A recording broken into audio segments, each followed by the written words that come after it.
Hello everyone, आज हम पढ़ेंगे पार्ट 4 में हम पढ़ेंगे राष्ट्रीय पशु बाघ। क्या पढ़ेंगे? राष्ट्रीय पशु बाघ। बच्चों, आप लोग चिड़ियाघर जरूर गए होंगे तथा वहां बाघ को भी देखा होगा। स्वतंत्र भारत ने इसे अपना राष्ट्रीय पशु घोषित किया है।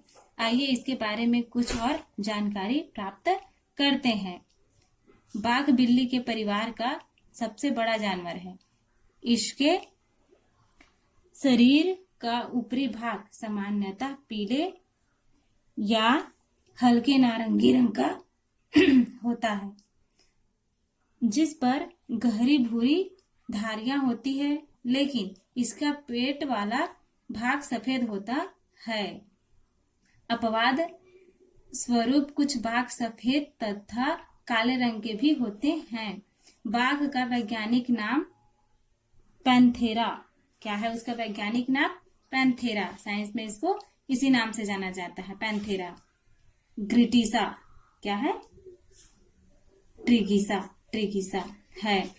बाघ का उत्पत्ति स्थान साइबेरिया माना जाता है। जलवायु और ज्यादा ठंडी होने पर वे वहां से दक्षिण की ओर प्रवासित होकर भारतीय उपमहाद्वीप में आ गए तथा अब यही उनका वासस्थान बन गया है। नर बाघ की सिर से पूंछ तक लंबाई 270 से 310 सेंटीमीटर तथा मादा बाघ की लंबाई 240 से 265 सेंटीमीटर होती है। साथ ही नर बाघ का औसत वजन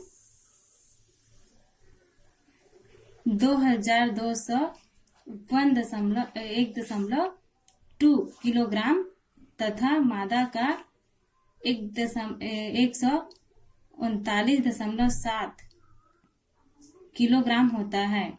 बाघ सिंह की तरह सदा अपने परिवार के साथ नहीं रहते। बाघ के बच्चे अपने जन्म से लेकर 18 महीने तक अपनी मां के साथ रहते हैं, फिर वे स्वतंत्र रूप से जीवन जीने लगते हैं तथा अपना अलग इलाका बनाने लगते हैं। बाघ के बच्चे 5 साल में वयस्क हो जाते हैं।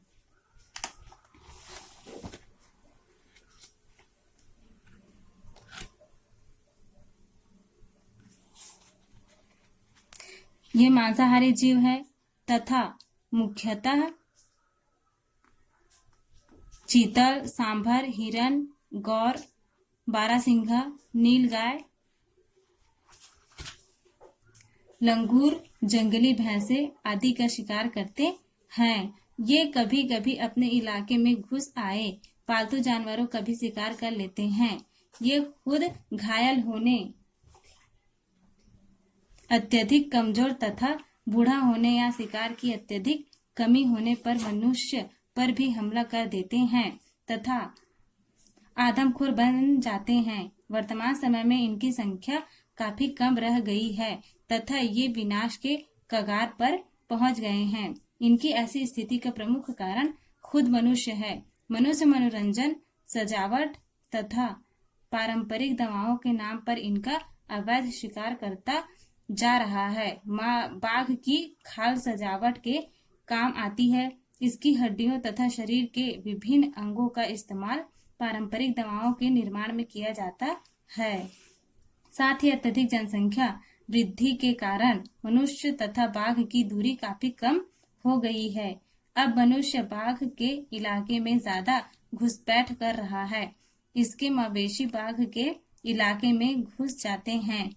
इससे बाघ कभी कभी उनका ही शिकार कर लेता है। इसका बदला लेने के लिए मनुष्य बाघों को मार देते हैं। यहाँ भी बाघों की घटती संख्या का एक प्रमुख कारण है। जब 1973 ईस्वी में बाघों की संख्या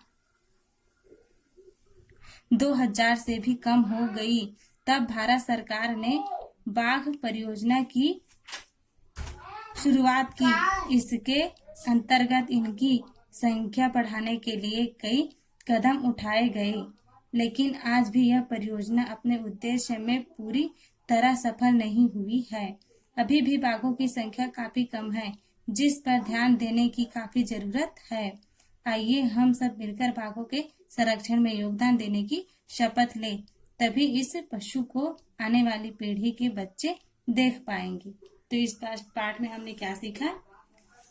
राष्ट्रीय पशु किसे कहते हैं और उसकी जो बनावट होती है, जो उसका कलर होता है, जो उसका रंग होता है, वो किस तरह से होता है, उसका वजन जो है वो किस तरह से होता है, कब तक वो जो है वो अपने माता के साथ में रहती है, उसके बाद कब वह इधर उधर घूम कर रहने लगती है, और वह क्या खाती है, वह शाकाहारी है कि मांसाहारी है। इन सभी चीजों को हमने क्या है इस पाठ में सीखा है, और अपने आने वाले भविष्य में हम जो है वो बाघों को बचाएंगे, क्योंकि वो हमारे राष्ट्रीय पशु हैं।